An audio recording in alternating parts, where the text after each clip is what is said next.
ಸ್ವಾಗತ. ಇವತ್ತಿನ ರೆಸಿಪಿ ತುಂಬಾ ಈಸಿ ಮತ್ತೆ ಹೆಲ್ತಿ ಅಂತಾನೂ ಹೇಳ್ಬೋದು. ಪಾಲಕ್ ಪನ್ನೀರ್ ಚಪಾತಿ ಹೇಗ್ ಮಾಡೋದು ಅಂತ ತಿಳಿಸ್ಕೊಡ್ತೀನಿ. ಈ ರೆಸಿಪಿ ಇಷ್ಟ ಆದ್ರೆ ಫ್ಯಾಮಿಲಿ ಫ್ರೆಂಡ್ಸ್ಗೆ ಶೇರ್ ಮಾಡಿ. ಮತ್ತೆ ನಮ್ ಚಾನೆಲ್ ನ ಫಸ್ಟ್ ಟೈಮ್ ನೋಡ್ತಾ ಇರೋ ಸಬ್ಸ್ಕ್ರೈಬ್ ಮಾಡೋದ್ ಮರಿಬೇಡಿ. ಪಾಲಕ್ ಪನ್ನೀರ್ ಚಪಾತಿ ಮಾಡಕ್ಕೆ ಬೇಕಾಗಿರೋ ಪದಾರ್ಥಗಳು: 3 ಕಪ್ ಗೋಧಿ ಹಿಟ್ಟು ತಗೊಂಡಿದೀನಿ, ಅರ್ಧ ಕಟ್ ಪಾಲಕ್ ತಗೊಂಡಿದೀನಿ, 1 ಇಂಚ್ ಶುಂಠಿ ತಗೊಂಡಿದೀನಿ, 5 ರಿಂದ 6 ಹಸಿಮೆಣಸಿನಕಾಯಿ ತಗೊಂಡಿದೀನಿ, 100 ಗ್ರಾಂ ಪನ್ನೀರ್ ತಗೊಂಡಿದೀನಿ, ರುಚಿಗೆ ತಕ್ಕಷ್ಟು ಉಪ್ಪು. ಇವಾಗ ಪಾಲಕ್, ಪನ್ನೀರು, ಹಸಿಮೆಣಸಿನಕಾಯಿ, ಶುಂಠಿ ಎಲ್ಲ ರುಬ್ಕೊಳ್ಳೋಣ. ಪಾಲಕ್ ಸೊಪ್ಪು ಹಾಕೊಂಡಿದೀನಿ, 5 ರಿಂದ 6 ಹಸಿಮೆಣಸಿನಕಾಯಿ ಹಾಕೊಳ್ಳೋಣ,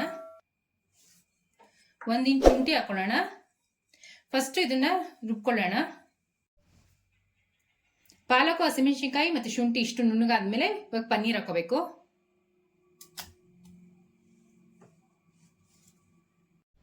ನೋಡಿ, ಈ ತರ ನೈಸ್ ಪೇಸ್ಟ್ ಮಾಡ್ಕೋಬೇಕು. ಮತ್ತೆ ನೀರ್ ಹಾಕೋಬಾರ್ದು, ಪಾಲಕಲ್ಲೇ ನೀರ್ ಇರುತ್ತಲ್ಲ ಅದೇ ಸಾಕು. ಇವಾಗ ಹಿಟ್ಟು ಕಲ್ಸ್ಕೊಳ್ಳೋಣ. ರುಚಿಗೆ ತಕ್ಕಷ್ಟು ಉಪ್ಪು ಹಾಕೊಂತ ಇದ್ದೀನಿ. 1 ಟೇಬಲ್ ಸ್ಪೂನ್ ಅಜ್ವಾನ ಹಾಕೊಂತ ಇದ್ದೀನಿ. ಸ್ವಲ್ಪ ಹಿಂಗ ಅಂದ್ಬಿಟ್ಟು ಹಾಕೊಂಡ್ರೆ ಚೆನ್ನಾಗಿರುತ್ತೆ. 2 ಟೇಬಲ್ ಸ್ಪೂನ್ ಎಣ್ಣೆ ಹಾಕೊಂತ ಇದ್ದೀನಿ.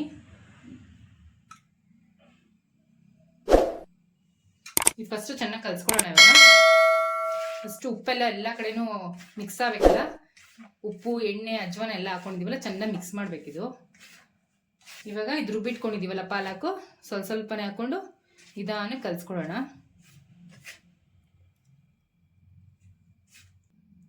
ನೋಡಿ, ಈ ತರ ಕಲ್ಸ್ಕೊಂಡಾಗಿದೆ. ಮೇಲೊಂದು ಸ್ವಲ್ಪ ಎಣ್ಣೆ ಹಚ್ಚಿಬಿಟ್ಟಿದ್ದೀನಿ. ಅರ್ಧ ಗಂಟೆ ರೆಸ್ಟ್ ಬಿಟ್ಬಿಡೋಣ. ಇವಾಗ ಚಪಾತಿ ಹಿಟ್ಟು ನೆಂದಿದೆ, ಲಟ್ಸ್ಕೊಳ್ಳೋಣ.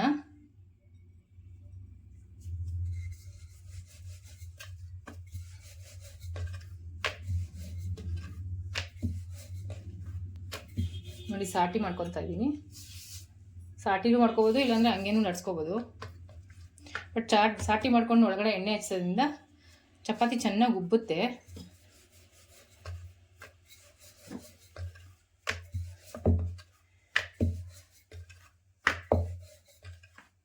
ಪಾಲಕು, ಪನ್ನೀರಲ್ಲಿ ತುಂಬ ಹೆಲ್ತ್ ಬೆನಿಫಿಟ್ಸ್ ಇದೆ. ಮಾಡ್ಕೊಂಡು ಟ್ರೈ ಮಾಡಿಬಿಟ್ಟು ನನಗೆ ಒಂದ್ಸಲಿ ಕಮೆಂಟ್ ಮಾಡಿ ಹೇಗಿತ್ತು ಅಂದ್ಬಿಟ್ಟು ಟೇಸ್ಟು. ಇವಾಗ ಹೆಂಚಾಗಿದ್ದಿದೆ, ಚಪಾತಿ ಮಾಡ್ಕೊಳ್ಳೋಣ.